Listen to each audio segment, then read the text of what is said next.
Ողբերգական ավտովթարը տեղի ունեցել Արարատի մարզում, բախվել են ՎԱԶ-2106-ն ու Պաշտպանության նախարարության ԿԱՄԱԶ-ը, վթարի հետևանքով ՎԱԶ-2106-ի վարորդը տեղում մահացել է։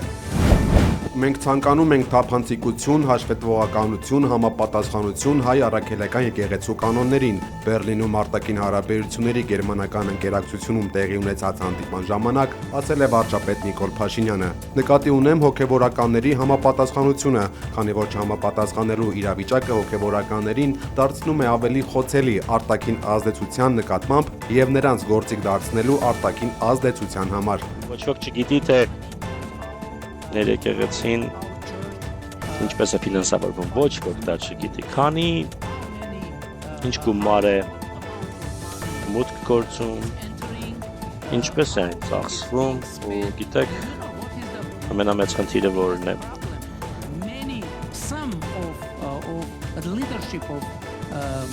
Հոգևորականների ղեկավարներից ոմանք ապրում են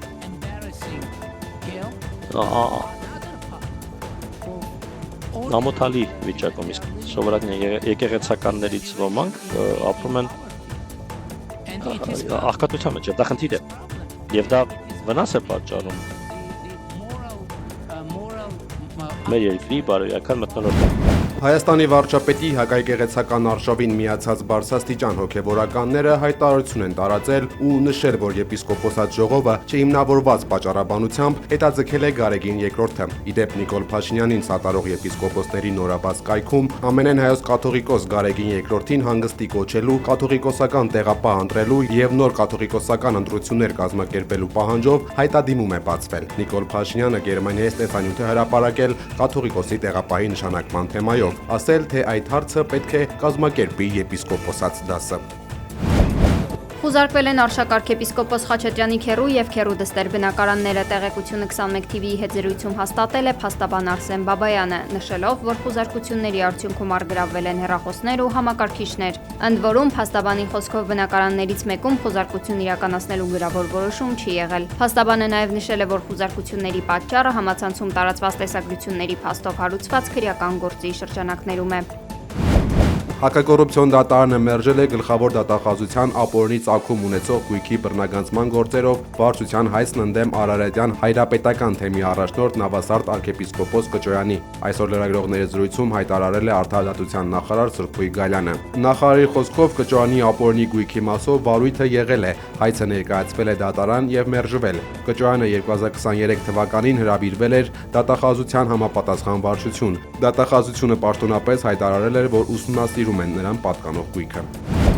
Ամենայն հայոց կաթողիկոսը ընդունել է գերմանացի պատմաբան Միքայել Հեզեմանին, ով Հայաստան է ժամանել մասնակցելու ցեղասպանություն, հիշողություն, ճանաչում կանխարգելում խորագրով միջազգային գիտաժողովին։ Հանդիպման ընթացքում կաթողիկոսը ընդգծել է, որ Մայրաթոռը պատրաստ է աջակցել այն նախաձեռնություններին, որոնք նպաստում են հայոց ցեղասպանության վավերագրերի ուսումնասիրությանը, քրիստոնեական ժառանգության հանրահռչակմանն ու հոգևոր արժեքների տարածմանը։ Հայաստանի արտգործնախարարության խոսնակ Անի Բադալյանը արձագանքել է Ադրբեջանի պնդումներին, թե Հայաստան ԵՄ ռազմավարական գործընկերությունը հակասում է խաղաղության գործընթացին։ Խոսնակը շեշտել է, որ Հայաստանի Հանրապետության եւ Եվրոպական միության օրակարգը, որի շուրջ բանակցություններն ավարտվել էին դեռ հունիսին, հիմնված է ընդհանուր արժեքների վրա եւ Հայաստանի ինքնիշխանությանն ու դիմակայության համար է։ Ակնհայտ է, որ սա ինքնին միայն նպաստում է տարածաշրջանում խաղաղության հետագա կոնսոլիդացիային, նշել է Բադալյանը։ Մեր արտգործնախարարության ներկայացուցիչը նաեւ հիշեցրել է, որ Եվրամիությունը պաշտոնապես ողջունել է օգոստոսին Վաշինգտոնում Հայաստանի եւ Ադրբեջանի միջև խաղաղության պայմանագրի նախաստորագրումը, վերահաստատելով աջակցությունը խաղաղության ամրապնդմանը։ Դոհայում Euronews լրատվականին տված հարցազրույցում Հայաստանի անվտանգության խորհրդի քարտուղար Արմեն Գրիգորյանը եւ Ադրբեջանի նախագահի օգնական Հիկմետ Հաջիևը խոսել են հայ-ադրբեջանական խաղաղության գործընթացից։ Գրիգորյանը նշել է, որ երկու երկրների ղեկավարներն աշխատում են խաղաղություն եւ կայունություն ապահովելու համար, իսկ կողմերը փորձում են աստիճանաբար կառուցել փոխվստահություն։ Հաջիևը նշել է, որ հակամարտության էջն այլևս փակված է եւ երկու երկրները սկսել են կենտրոնանալ տնտեսական համագործակցության ու զարգացման վրա, ինչը նրանց խոսքով կուժեղացնի խաղաղությունը եւ կբերի փոխադարձ օգուտներ։ Գրիգորյանը հավելել է, որ իր եւ Հաջիևի միասին հարցազրույց տալը խոսում է առաջընթացի մասին։ Սամվել Կարապետյանի խափանման միջոցի վերաբերյալ որոշումը վերաքննիչ հակակոռուպցիոն դատարանը կհրապարակի վաղը։ Կարապետյանի պաշտպանական խմբի անդամ փաստաբան Արամ Վարդեվանյանը հայտնել է, որ վերաքննիչ ատյանը քննում է պաշտպանական կողմի բողոքները եւ այսօր լրանում է գրավոր դիրքորոշումներ ներկայացնելու վերջնաժամկետը։ Իդեպ այսօր մարդու իրավունքների պաշտպանության միջազգային օրն է եւ Վարդեվանյանը նկատել է, որ չնայած նոր քրեական դատավարության օրենսգրքի ընդունմանը եւ խափանման միջոցների բազմազանությանը հանրային հնչեղություն ունեցող գործերով կալանքը շարունակվում է կիրառվել բացառապես որպես պատժիչ մեխանիզմ։ Հետ Փաշինյանական Հայաստանի վարչապետը ինչ ազգանուն է ունենալու Քոչարյան թե Կարապետյան։ Կարապետյան։ Մեծ ձևով շարժման անդամ Ալեքսան Ալեքսանյանն է արել այս հայտարարությունը Նյուզեեմի տաղավարում։ Ալեքսանյանը պատասխանել է նաև կալանավորված ազգային բարերար Սամվել Կարապետյանի գլխավորած շարժման շուրջ հանրային հետաքրքրություն ներկայացնող մի քանի այլ հարցերի։ Կարեն Կարապետյանը միանալու է մեր ձևով շարժմանը կան բանակցություններ իր հետ։ Դեռ տեղեկություններ չունեմ Կարեն Կարապետյանի միանալու հետ կապված։ Իսկ բանակցություններ չգիտեք։ Սամվել Կարապետյանը նման է Բդինա Իվանիշվիլիին։ Իվանիշվիլի կենսագրականին առանձնապես ծանոթ չեմ, բայց հասկանում եմ ինչ եք հարցնում։ Ասեմ, որ այսպես ասեմ, Սամվել Կարապետյանը ծնվել է Լորվա մարզում, հեծացել է Լորվա մարզում։ Սամվել Կարապետյանը առաջին բարձրագույն կրթությունը ստացել է Հայաստանում եւ առաջին բիզնեսը հիմնել է Հայաստանում եւ որից հետո ծավալվել է ամբողջ աշխարհով մեկ եւ երբևիցե գեթ մեկ օր Հայաստանի Հանրապետությունը եւ հայ ժողովուրդը իր ուշադրության կենտրոնից չի բացակայել եւ հավաստիացնում եմ ձեզ, որ Սամվել Կարապետյանը ապրել է Հայաստանի եւ հայի հոգսով եւ իր հնարավորության սահմաններում իշխանություն չունենալով արել է ամեն ինչ, որպեսզի թե հոգսը թեթևացնի, թե նոր աշխատատեղեր ստեղծի եւ դուք պատկերացնում եք, թե երբ Սամվել Կարապետյանը լինի իշխանության եւ ունեն այդ իշխանական լծակները, ինչքան աշխատանք կարող լինել իշխանությունը, որտեղ երկքաղաքացիություն ունի։ Բայց ինքը կլինի մեր առաջնորդ, ինքը մեր առաջնորդն է։ Իսկ նրան ազատ կթողնեն մինչև ընտրությունների ձեզ։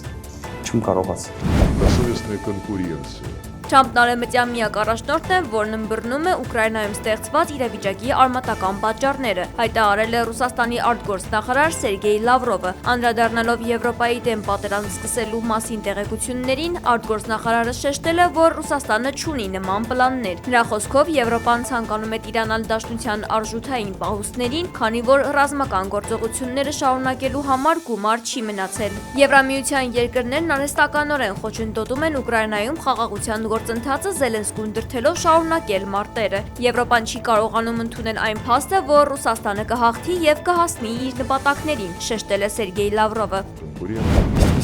Ռուսաստանն աշխատում է Ուկրաինայում խաղաղության, այլ ոչ թե հրադադարի ուղղությամբ, հայտարարել է Կրեմլի խոսնակ Դմիտրի Պեսկովը, պատասխանելով Վլադիմիր Զելենսկու էներգետիկ հրադադարի մասին հայտարարությանը։ Դաշնությունը դեռևս չի քննարկել ԱՄՆ-ի հետ Ուկրաինայի նախագահի երկրում ընտրություններին պատրաստ լինելու մասին հայտարարությունները, նշել է խոսնակը, ասելով, որ Մոսկվան կհետևի այդ իրադարձությունների զարգացմանը։ Նրա խոսքով Ռուսաստանի նախագահ Վլադիմիր Պուտինը բազմիցս է իր խոսքում շեշտել դրանց անհրաժեշտությունը։ Անդրադառնալով ԱՄՆ նախագահի հայտարարություններին, Պեսկովը ասել է, որ դրանք համահունչ են ռուսական շահերին։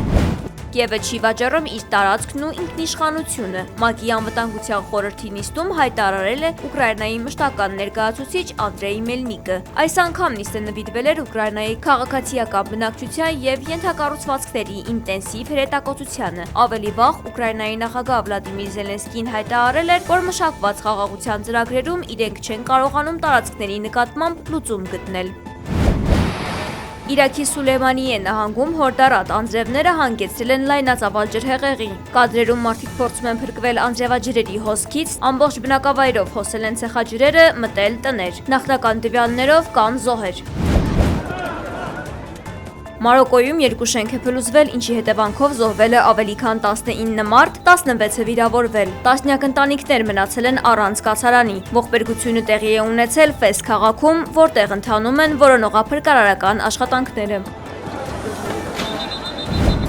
there can be no question. ԱՄՆ նախագահ Դոնալդ Թրամփին պոլիտիկոն ճանաչել է Եվրոպայի ամենաազդեցիկ մարդը։ Այս տարի ոչ ոք ավելի մեծ ազդեցություն չի ունեցել Եվրոպայում, քան ԱՄՆ նախագահը, գրել է ամսագիրը։ Ամենաազդեցիկների ցուցակում Թրամփից հետո Դանիայի վարչապետ Մետե Ֆրեդերիկսենն է, Գերմանիայի կանցլեր Ֆրիդրիխ Մերցը, Ֆրանսիայի ազգային ժողովի պատգամավոր Մարին Լը Պենը։